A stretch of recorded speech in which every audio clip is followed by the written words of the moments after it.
Olá, tudo bem com vocês? Gente, é uma alegria enorme estar aqui. Hoje eu trouxe uma pessoa super especial para fazer esse segundo episódio com a gente do podcast, videocast Entrelaçadas, nada mais, nada menos do que a coordenadora municipal da mulher, né? Ou seja, aqui em Campina Grande, super atuante, que é a nossa querida Thalita Lucena. Ela é dona de um currículo, assim, maravilhoso. Eu imagino que deve ter sido super difícil para ela chegar a ter esse nível de conhecimento que ela tem, porque hoje ela vai compartilhar tudo isso com a gente, no sentido de te ajudar, você que é mulher, no sentido de te ajudar a avançar, a ocupar algumas posições que hoje a sociedade pode ser que ela te impeça de fazer isso. Então a Thalita vem nos ajudar nesse sentido. Informação não quer demais, conhecimento é poder.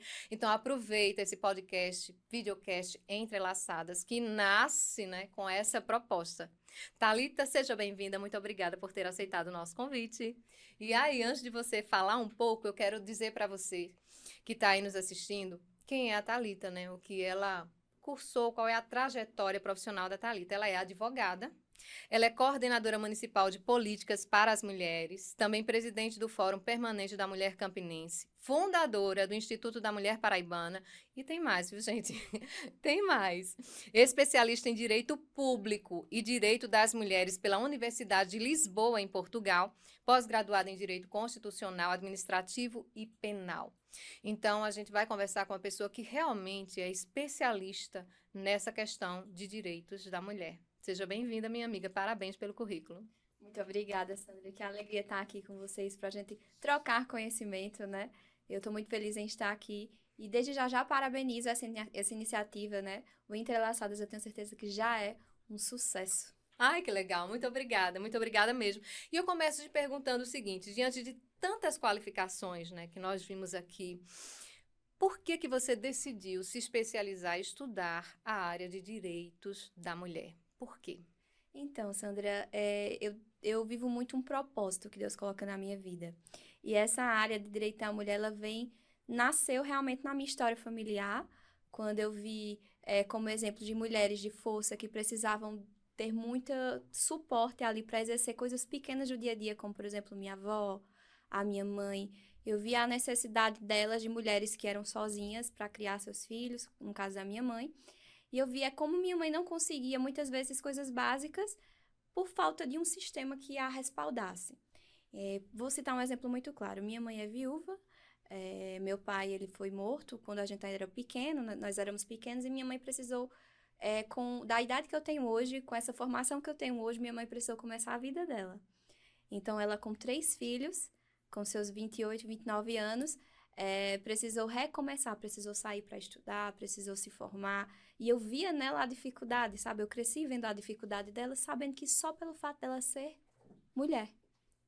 Só pelo fato dela ser mulher, minha mãe às vezes ia para a universidade e diziam, ela não tá indo para a universidade, não. Sabe? Aqueles comentários Maldosos, a maldosos. discriminação, né, o E eu, preconceito o por sair de preconceito. casa em busca do seu sustento, que era uma necessidade dela, não era Exato. algo que ela queria fazer. Ela foi 3 forçada a filhos. fazer Você isso. imagina, 3 filhos, né? E aí eu vi nela, eu não entendia muito, mas eu via nela uma inspiração de mulher. E aí eu comecei a pesquisar sobre esse tema e já na universidade eu desenvolvi um projeto que se chamava Em Defesa das Marias, Marias de forma geral, em defesa das mulheres. E não era projetos e não são projetos com viés ideológicos, sabe? São projetos realmente voltados para a figura feminina. E aí, desde esse tempo, minha mãe foi minha maior inspiração, a minha avó que também tem uma história de vida linda. Eu venho de uma família de mulheres muito fortes, onde desistir não é uma opção para a gente, sabe? Então, eu venho de uma família de mulheres muito fortes. Então, essas mulheres que me inspiraram a estar aqui a falar sobre direitos das mulheres e lutar, realmente ser voz por outras mulheres aí E na aí nossa você foi em cidade. busca de entender como Entender. funciona tanto a sociedade quanto a legislação, e acho que você fez muitas descobertas, né? E aí você ia sempre comparando com a realidade que você assistia dentro de casa, porque enquanto você falava, eu estava aqui me arrepiando, né? Parecia que eu estava vendo a cena. E eu sei o quanto é difícil, porque a minha mãe também é viúva e ela passou por processos não tão difíceis, né? Quanto os que você relatou, mas ainda hoje ela passa, né, alguns processos bem difíceis. Então, vendo aqui, eu estava fazendo uma pesquisa e aí eu vi que a ONU, ela tem exatamente 12 direitos estabelecidos, né? E um me chamou a atenção, na verdade 2. A próxima pergunta eu faço para ti sobre ele, esse outro. O direito à liberdade e à segurança pessoal, ou seja, são direitos da mulher. Mas isso na prática, isso funciona, o direito pessoal, né? Direito à segurança pessoal. Inclusive, assistindo como a gente tem visto, né, diariamente, feminicídios. Como é que você percebe isso? O que está faltando para que esse direito realmente saia do papel e seja uma realidade na vida das mulheres, a segurança? Sandra, se você para analisar, além desses 12 direitos que a ONU traz, o nosso código, a nossa Constituição traz um direito basilar, um direito fundamental, que é o direito o quê? O direito à vida. E direito à segurança, É o primeiro de todos. É o primeiro de todos. É o direito à vida. É o direito à vida. Então, quando a gente para analisar, é o básico, é o mínimo. É o mínimo, a gente que é do direito fala no mínimo existencial. O que é que você precisa do mínimo para você viver bem? O direito à vida. É um direito, seu direito de ir e vir, com sua dignidade e sua segurança preservados. E é um direito da mulher. É um direito do homem e da mulher. Mas, Thalita, por que a gente fala tanto em direito da mulher nessa seara de segurança pública? Analise os dados. Se a gente para pensar, o índice de violência contra a mulher no nosso país ele é muito alto. O Brasil está entre os 5 países que mais matam mulheres no mundo. Qual seria a justificativa disso? Qual seria a justificativa? Isso é estrutural. É estrutural. Aquela coisa do casamento e você é minha propriedade. Exato. E aí a mulher ela não tem muitas opções em relação a emprego e renda. Isso. E aí ela passa a depender financeiramente do marido, ela não tem essa autonomia financeira que pode exatamente livrá-la dessa situação de violência. É bom ressaltar que nem todos os casamentos são assim, mas existe um percentual muito alto dessa dependência financeira. Estaria ligado a isso. Exatamente. Se você vai para analisar o contexto histórico, como você mesma falou, Sandra, a mulher, na história da humanidade, a função social da mulher naquele contexto, e a gente vive numa mutação. A nossa sociedade hoje está aqui, mas há um tempo ela vai evoluir, onde as funções vão ser diferentes, mas antigamente, no contexto histórico, a função social da mulher era cuidar do lar, né, cuidar da casa, dos seus filhos e do marido, reproduzir. Essa era a função social da mulher. Com o tempo, a mulher foi conquistando seu espaço, foi conquistando, por exemplo, o direito a votar, a ser votada, direito a administrar. Belíssima essa parte da história. Muito. E o assim, direito ao voto, gente. Direito ao voto. E foi em 1932. Sim. O direito ao voto. Mas aqui no Nordeste, não sei se você sabe, foi no Rio Grande do Norte que nós tivemos, em 1928, a primeira mulher o direito da mulher votar e ser votada, e também tivemos uma prefeita eleita. Sim. Me foge a memória, mas foi em Rio Grande do Norte, foi o pioneiro, né? Imagina as dificuldades que essa mulher enfrentou para chegar até aquele lugar. Exato. Aquele espaço de poder. Isso. E aí vem nesse contexto histórico. Se a gente vai para 1880, a gente vai para ordenações das Filipinas, era permitido, Sandra, que o marido executasse a mulher se ele ao menos sonhasse ou imaginasse que a mulher tinha o traído. Se ele pelo menos desconfiasse, ele tinha o direito sobre o quê? A vida dela. Sabe? E aí vem um reflexo desse contexto histórico hoje em dia. Muitas pessoas, muitos relacionamentos, e como você bem falou, não são todos, mas em sua maioria, infelizmente, as pessoas, elas tratam, os homens, eles tratam a mulher ali como um objeto. É meu. Então, se é meu, não vai ser de mais ninguém. Aí ocasiona o quê? Feminicídio. É um sentimento de posse, então ocasiona violência doméstica, sabe? Então, é esse sentimento de posse, e é histórico, é estrutural, por isso que a gente tem que bater nessa tecla. Você, como especialista, como uma pessoa que se debruçou sobre os livros e estudou, como se resolve isso? É estrutural, gente, é muito difícil, mas como dá? Eu acho que a gente já tem dado os primeiros passos, mas aí como conseguir um avanço maior nessa área? A gente tem avançado, como você falou, mas tudo ainda no que concerne aos direitos das mulheres é muito recente, Sandra. Se você para analisar, a Lei Maria da Penha é de 2006. Olha como é recente. Olha o tempo, né? Que ficou. Exato. Antes disso era o quê? Era impunidade. A violência contra a mulher antes de 2006 era tida como um delito de menor potencial ofensivo. Era algo pequeno para o direito penal. E aí, em 2006, a gente tem a Lei Maria da Penha. O feminicídio, somente 2015. Importunação sexual, 2018. Legítima defesa da honra foi deixada de ser foi considerada inconstitucional somente em 2023. Olha como eu estou falando de cenários recentes. A gente tem avançado. A gente tem avançado, mas a gente precisa investir na efetividade dessas normas. A Lei Maria da Penha está entre as 3 melhores leis de combate à violência contra a mulher no mundo. Por que os dados de violência contra a mulher só crescem no nosso país? Se a lei é uma das melhores do mundo. Porque a gente precisa investir em aplicabilidade, em efetividade. As pessoas não temem a lei ainda. Então, os dados mostram que aumentou, né, a violência contra a mulher, né, a questão do feminicídio. E não seria esse fato das mulheres estarem denunciando mais. Não é isso, é porque de fato cresceu, aumentou violentamente. Aumentou. E se você para analisar os dados do ano passado para esse ano, aqui na Paraíba aumentou muito. A gente já tem mais de 40 casos de feminicídio no estado da Paraíba. A Paraíba é um dos estados que mais teve casos de crescente de feminicídio no Nordeste. Então, aumentou muito. O que os governos, desculpa te interromper, mas aí me veio logo à mente. O que os governos, seja ele municipal, federal, né, estadual, o que eles poderiam fazer no sentido campanha funcionaria? O que eles poderiam fazer? Como se mobilizar? Investir tanto em política de conscientização, porque a gente precisa trabalhar, eu digo muito isso, a gente precisa trabalhar essa conscientização, Sandra, na base. Se a gente está falando de um contexto histórico, essa galera que vai crescer aí, a gente precisa moldar, e eles entenderem que, olha, não é certo. Violência, seja contra a mulher, seja contra... não é aplicável, não é aceitável. A gente precisa investir em políticas de conscientização desde a base e realmente promover políticas públicas de incentivar mulheres a procurarem ajuda, a combater. Por exemplo, a gente tem um programa lá na Coordenadoria da Mulher que é muito interessante, que é o Move Mulher. O que é o Move Mulher? Um cartão de passagem de ônibus gratuito para mulheres que são vítimas de violência, para garantir que elas façam, por exemplo, um acompanhamento psicológico. Uma mulher, quando ela está bem mentalmente, dificilmente ela retorna ao ciclo da violência.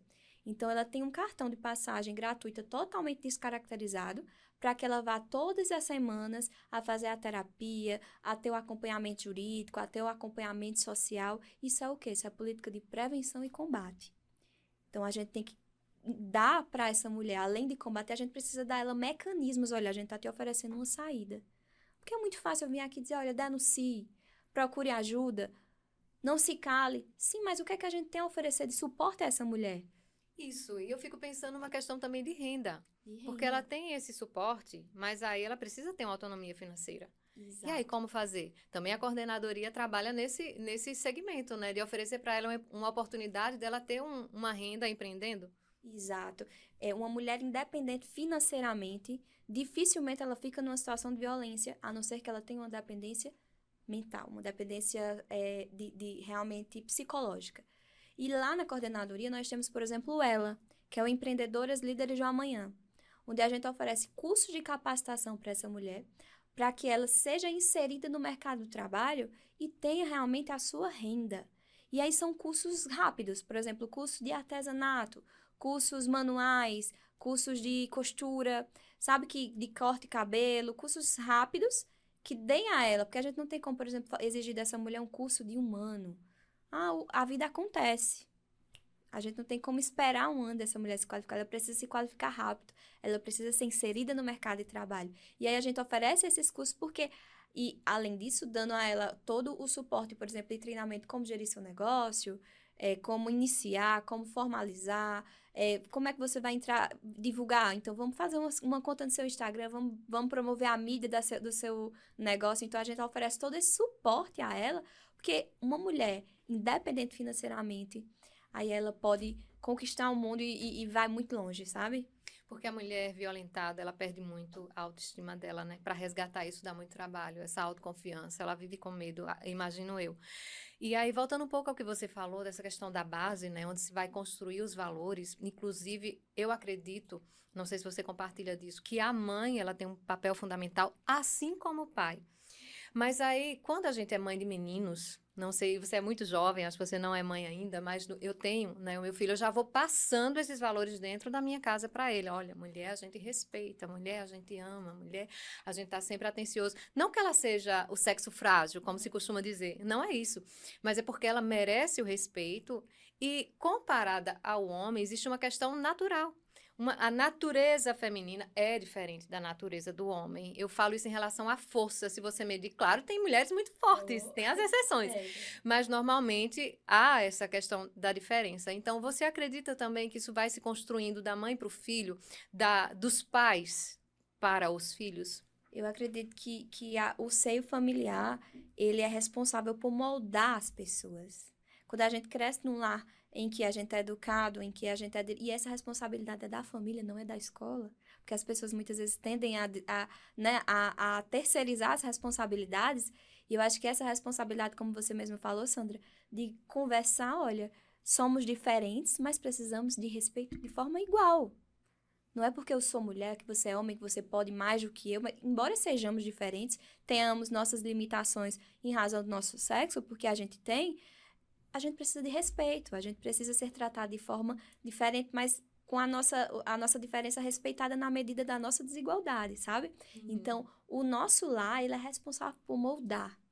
E aí entra na função da base familiar, como eu te falei, que é muito, muito, muito responsável por moldar essas questões do dia a dia, mas a gente sabe que existem famílias hoje que não são estruturadas, sabe? Que não existe essa estruturação, essa boa formação familiar, e aí vem o papel, por exemplo, da escola, onde a gente precisa investir de políticas também, políticas públicas na escola, para que eles tenham realmente também esse direito de saber essas questões e levar para si como lições de vida. Você toca num ponto fundamental. Eu também sou mãe de menina, né?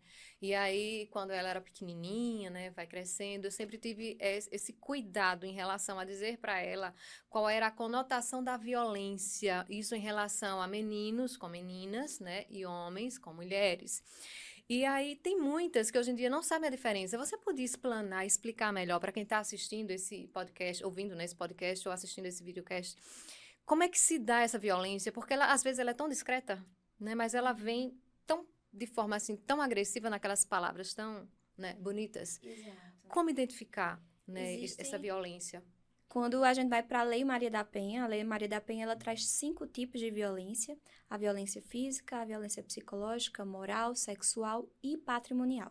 Mas isso não é um rol absoluto. Nós temos outros tipos de violência, a gente tem a violência institucional, a gente tem outros tipos de violência. Mas vamos para as violências previstas na Lei Maria da Penha. Violência física, o toque forte, o empurrão, o puxão de cabelo, é violência física, aquele que te causa dor física. A violência psicológica, por sua vez, ela já é moldada. Sutil, maquiada. Às vezes a mulher ela é vítima da violência psicológica e nem sabe que ela é vítima daquela violência. Ah, por que você vai sair com essa roupa, né? Exato. E a violência psicológica, eu costumo dizer que ela é mais danosa do que a violência física. Essa roupa tá feia em você, e aí por trás disso tem um ciúme. Tem um ciúme. Você não consegue, você não é capaz. Por que você vai estudar? Por que você vai estudar isso? Você está vendo que isso já está ultrapassado da tua idade? Você não consegue. Você não consegue. Olha o tanto de menina nova aí chegando e tu aí... Você está entendendo? Isso é algo tão comum que você fala? Comum. E é algo maquiado. É algo maquiado, às vezes, até de cuidado. Sua roupa tá muito feia, tá indecente. Eu tô falando isso porque eu tô com cuidado em você. E a mulher tem um sentimento de culpa. Ela carrega a culpa, uma culpa que não é dela, na violência psicológica. Quando eu falo que a violência psicológica ela é mais danosa do que a violência física, eu posso te citar um exemplo. Eu sou advogada, atuo nessa área, de uma cliente minha, em que eu estava fazendo o divórcio. Estava fazendo o divórcio dela, e ela nunca foi tocada, nem um fio de cabelo, pelo o marido dela. Nunca, ele nunca nem tocou nela. Mas estávamos conversando em uma das nossas tratativas processuais. Ela olhou nos meus olhos e disse assim: doutora, eu já morri há muito tempo. Isso é muito forte de se ouvir, de se falar. Naquele momento eu olhei para ela e a gente... Eu sou advogada, eu não sou psicóloga, mas a gente tem que ter um pouco de tudo para poder lidar, ter o psicológico... Tanto sua parte psicológica como sua parte espiritual tem que estar muito boa. E ela falou: eu já morri há muito tempo. Ela era vítima de violência psicológica. E você imagina o resgate que a gente tem que fazer a essa mulher para devolvê-la a sua autoestima, para ela saber que ela é capaz, para ela saber que aquele divórcio ali não é o fim do mundo, porque às vezes a gente tem um julgamento, porque ninguém casa pensando em se separar, Sim. né? E aí existe também muito julgamento, tu vai ser mãe solo agora. Mas tu se separar, tu não vai conseguir encontrar alguém melhor que ele nunca, sabe? E aí você começa a ficar retraída, com medo, né? Será que realmente é a melhor opção? Será que essa é a Exato. saída? Exato. E aí tem a violência psicológica, tem a violência moral, quando existe a difamação, a calúnia, a injúria, em relação à honra da mulher, quando, por exemplo, ele fala, ela inventa uma história, ela me traiu, sabe? Então, você está falando da honra dela. É crime também, é considerado violência. A violência sexual, por muitas vezes, Sandra, isso foi considerado um tabu muito grande, a violência sexual dentro do casamento. Porque as pessoas diziam, como é que existe um estupro dentro de um casamento? Basta a mulher dizer não. Basta ela não querer. Basta ela não estar em condição de oferecer resistência.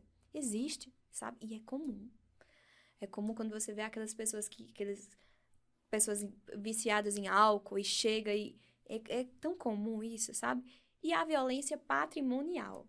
Quando ele retém os bens dela, quando ele quer controlar, quando ele quer tirar a autonomia que ela tem financeira até sobre um celular, sobre um computador, sobre um Até cartão mesmo de sobre o crédito. salário, né? Sobre Me o passa teu salário que eu vou administrar. Exato. Eu conheci um caso desses. Foi. Exatamente como esse que você está falando, em que ela repassava todo o salário dela no final do mês para o marido administrava. E aí ela dizia, me dá um dinheiro para fazer a unha? Nossa. E ele dizia, não, já foi tudo gasto. Tá Fica com a vendo? unha assim mesmo. Então você imagina, né, o que passa essa mulher que não tem a noção, ou que não tem o conhecimento. E é o controle, né? Ele retém o salário Sim. para ficar sob o controle dela. Para fazer com que ela... Porque ela é independente financeiramente. Então, ela tem Exatamente. a dependência emocional. De ter que repassar e ter que estar precisando pedir.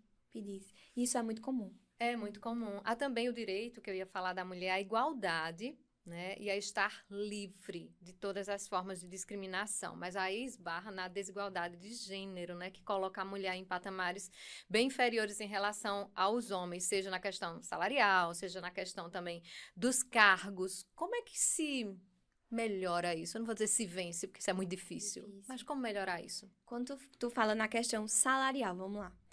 Dados do IBGE do ano passado nos mostram que mulheres ocupando os mesmos cargos que homens, com as mesmas qualificações profissionais, eu estou falando de qualificações com o mesmo currículo, recebem 20% a menos do que o salário deles. Olha isso, 20% a menos.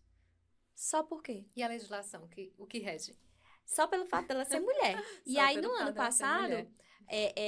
tivemos uma lei que foi promulgada, a Lei de Equiparação Salarial, que diz que homens e mulheres exercendo a mesma função, com a mesma qualificação, precisam e devem receber o mesmo salário. E aí, tange naquilo que a gente precisa fiscalizar. Porque muitas vezes as empresas, por exemplo, maquiam, né? Maquiam e a mulher tem medo de procurar os seus direitos por medo de perder o seu cargo, por medo de perder o seu emprego, sabe? Mas é muito comum a mulher receber 20% a menos, exercendo a mesma função que o homem. E às vezes trabalhando mais. E às vezes trabalhando mais. E somente pelo fato dela ser mulher. Só por esse fato. Se fosse um homem ali, receberia igual ou até mais. A nossa Constituição Federal, ela prevê homens e mulheres são iguais perante a lei. A gente está falando de uma Constituição de 88. Sim. Né? De 1988. Vai fazer 37 anos. Eu sou de humanas. Me perdoem se eu estiver errada. 36, 37 anos. Agora em outubro, 5 de outubro. E prevê que homens e mulheres são iguais perante a lei em direitos e obrigações. Né? Entre direitos e obrigações. E quando a gente fala da questão salarial, é um direito da mulher receber. Se ela exerce aquele cargo, ela tem a mesma qualificação profissional, o direito dela. Mas isso a gente ainda está em passos de formiguinhas. Porque embora a nossa Constituição prevê que a nossa Carta Magna, somente no ano passado, 2023, a gente teve uma lei de equiparação salarial. Que não tem nenhum ano ainda, vai fazer um ano agora em novembro. Então, é muito recente. Então, quando a gente fala de direito da mulher, a gente fala de passos de formiguinha. Por isso que é tão importante a gente estar num espaço como esse, Sandra, que você abre pra gente falar sobre esses temas e pra gente ser voz naquilo que muitas vezes nós somos silenciadas. Exatamente, porque aqui nós estamos em um espaço que nos concede voz, como você acabou de dizer, mas muitas mulheres não têm esse espaço. Então, elas guardam tudo para si e aí elas são obrigadas a vivenciarem aquela situação e permanecer nelas, que é o mais cruel. Como coordenadora da mulher, você também, né, está nessa parceria com a ONU, que a coordenadoria tem essa parceria com a ONU, no sentido de alcançar a igualdade de gênero, né, e empoderar meninas e mulheres. Você falou aí de diversos programas, mas em detalhes, como é que isso está sendo feito, né, essa questão do resgate, do empoderamento, da valorização das meninas? Das meninas. A gente tem investido em muitos projetos que busca resgatar a mulher desde de dentro para fora. Eu costumo falar que é de dentro para fora. Porque não adianta nada a gente oferecer uma cartilha de serviços para ela se ela não está bem consigo mesma. Então, a gente tem um projeto muito lindo que se chama o Bem Me Quero, sabe? O Bem Me Quero, ele é um projeto que oferece para a mulher mecanismos de autocuidado. E vai desde uma roda de terapia com um grupo, uma terapia coletiva, a cuidados, por exemplo, com cabelo, com uma sobrancelha, com uma unha, que elas nunca nem foram no salão de beleza e elas têm essa oportunidade. Ai, Thalita, isso é tão pouco. Para uma mulher que tem uma sua autoestima destruída, aquilo é tão maravilhoso você ver aquela mulher saindo daquele espaço bem, sabe? E aí a gente tem o Bem Me Quero para resgatar a autoestima dessa mulher, para dar a ela força de vontade, para ela, por exemplo, participar do programa Como Ela, que é o Empreendedoras Líderes do Amanhã, para que ela saiba que ela é capaz de empreender, ela é capaz de ter uma vida financeira independente. Então, a gente tem a gente tem o Qualifica Mulher, que é em parceria com o governo federal, onde a gente oferece cursos profissionais online para essas mulheres as que não têm condição de sair de casa, mas elas podem fazer o curso online, todos com certificação. A gente está investindo também numa linha de microcrédito para que elas iniciem o seu negócio. Então, a gente oferece o curso e o suporte para ela, para que ela possa realmente dar o start na sua carreira. E aí a gente tem também, Sandra, os projetos de combate à violência contra a mulher, né? A gente tem o Move Mulher, como eu citei, que é o cartão Move Mulher. Nós temos a Ronda da Mulher, a gente lançou esse projeto dia 8 de março, no Dia Internacional da Mulher, onde com a Guarda Municipal a gente oferece suporte de monitoramento dos cumprimentos das medidas protetivas de urgência para mulheres que são vítimas de violência e que precisam de um suporte de fiscalização para o cumprimento dessa medida. Avalia comigo. A mulher ela é vítima de violência. Ela vai na justiça, para ela ir a uma delegacia, ela já lutou muito contra si, contra aquilo, ela já tentou mudar muito. Eu costumo dizer lá na coordenadoria que a gente tem um centro de referência de atendimento à mulher. Eu digo, olha, quando a mulher chegar aqui para ser atendida, vocês não imaginam o quanto ela lutou para conseguir chegar aqui. Momento. Então, vocês, e eu falo isso para as minhas servidoras, as nossas servidoras, eu digo, vocês não prestem atendimento, vocês prestem acolhimento. Totalmente diferente. Totalmente diferente, totalmente diferente. E quando essa mulher ela chega, ela diz, tomei coragem, mas e agora? Eu tenho medo. Quem é que me garante que com o papel de medida protetiva concedida, esse homem ele não vai na minha casa, ele não vai no meu trabalho, ele me agredia e eu lhe dizia que me amava. Porque a violência doméstica, um homem que é capaz de agredir a mulher que ele diz que tanto ama, ele agride qualquer pessoa. E aí o que eu faço? A gente lança a Ronda da Mulher com a nossa Guarda Civil Municipal, onde a nossa guarda faz visitas periódicas ao endereço dessa mulher todos os dias. A nossa guarda passa na rua dela e fiscaliza para inibir, para o homem saber, o agressor saber que, olha, a nossa guarda está aqui, nossa guarda está indo ao endereço dela e ela tem o direito de escolher. Olha, na minha casa eu me sinto mais protegida, mas no meu trabalho não. Então, a Ronda da Mulher vai no trabalho dela e faz ela decide o horário, enfim, a gente vai fazendo essas rondas para garantir esse cumprimento da medida protetiva. A Ronda é um carro caracterizado e os guardas civis, os guardas e as guardas, eles passam por um curso de formação de enfrentamento à violência contra a mulher. Então, é uma guarnição qualificada e especializada nisso. É um dos projetos mais bonitos que a gente tem e que realmente vem para garantir à mulher que ela, se ela pedir ajuda, ela tem amparo. Agora eu vou te fazer uma pergunta que é um pouco pessoal, tá? Olha só, você é uma mulher inteligente, bonita, jovem, bem-sucedida. Mas o fato de você ser jovem, isso te faz passar por alguma situação de discriminação porque você é mulher? No sentido de você comanda uma equipe. Você é coordenadora municipal da mulher.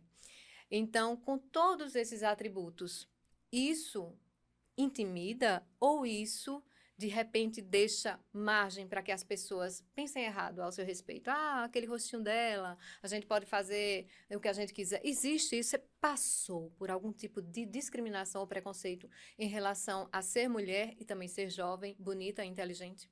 Muito. Mas muito, Sandra. Assim, a gente pensa que não, mas muito. As pessoas tentam descredibilizar a nossa capacidade, muitas vezes até intelectual, em razão da idade, em razão do nosso gênero. Isso é constante. Sobretudo no âmbito, por exemplo, judiciário. Eu sou advogada. Eu estou como coordenadora municipal da mulher, que é um cargo passageiro, mas eu sou advogada.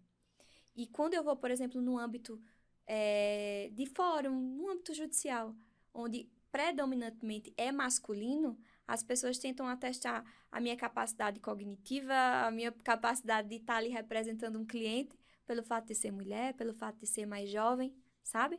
E não é só nesse âmbito judicial, nos âmbitos das esferas de poder executivo e poder legislativo, muitas vezes são realmente levantada essa questão de eu chegar, por exemplo, em uma reunião e eu sentir, antes da reunião, porque quando eu começo a falar, eu não paro e eu estudo para isso. E você se expressa muito bem. E essa é a minha resposta, sabe? Eu preciso falar, eu preciso mostrar, e é tão ruim isso, porque a gente precisa estar o tempo assim que todo. você lida. É assim que eu lido. Eu estudo muito para saber me expressar, para poder saber falar e para poder me impor. A gente precisa se impor. A gente, quanto mulher, e aí, independente da nossa idade, a gente precisa muitas vezes se impor no ambiente. Por isso que a informação, o conhecimento, né? Isso. O estudo é tão importante. Isso. E poucas mulheres avançam. Poucas mulheres avançam. Na questão do estudo. Porque a gente enfrenta muita coisa, a gente enfrenta muitos obstáculos que não deveriam existir. Coisas que para um homem é natural, para a mulher, sabe? A gente tem que subir um degrau. Custa um pouco mais. Custa um pouco mais. E muitas vezes a nossa voz precisa ser levantada para se impor em algum ambiente. E a gente é taxada de quê? Muitas vezes? De louca. Isso. Sabe? Quando a gente grosseira. tá grosseira. Coisas naturais. Pronto, eu vou... Para um homem. Para um homem. Pronto, eu vou dar um exemplo muito, muito tranquilo quando a gente fala de empreendedorismo. É muito tranquilo para a gente ver um homem falando sobre financeiro, sobre seu lado financeiro, sobre perspectiva, sobre dinheiro. A gente vê muitos homens falando sobre isso. E homem, quando o homem vai falar sobre dinheiro, sobre investimento, ele é tido como um homem próspero, um homem de visão. Se uma mulher vai falar sobre dinheiro abertamente, sobre negócios, ela é tida como uma mulher ambiciosa. Olha aí. Ela é taxada como ambiciosa. Socialmente. Não é verdade? Preconceito social. Então, é muito forte. É forte isso. Então, a gente precisa mudar. E como é que a gente muda? A gente muda indo, falando, abrindo espaço, sendo voz, sendo taxada muitas vezes como louca. Mas a gente precisa falar. Seguindo. E não dando ouvidos. Não dando, entra por aqui, sai por aqui. E a gente precisa realmente se impor. E mostrar que não é o meu sexo, não é a minha idade que vai definir o que eu sou, mas o que eu busquei ser.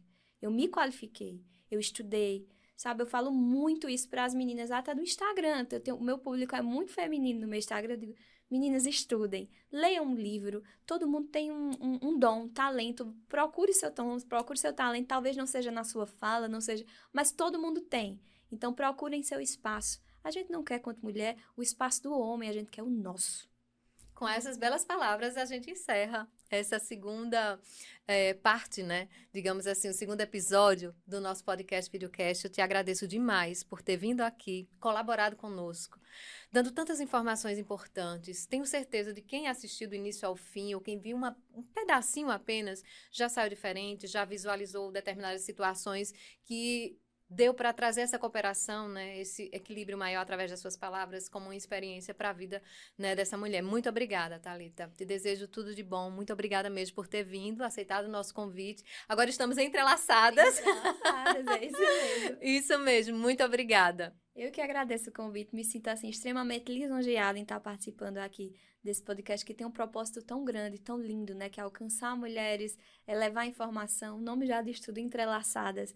Então, eu estou muito feliz, espero que vocês tenham gostado.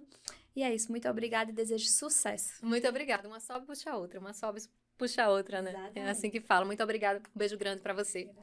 Obrigada, gente. Tem mais. A gente vem aí com o 3º episódio.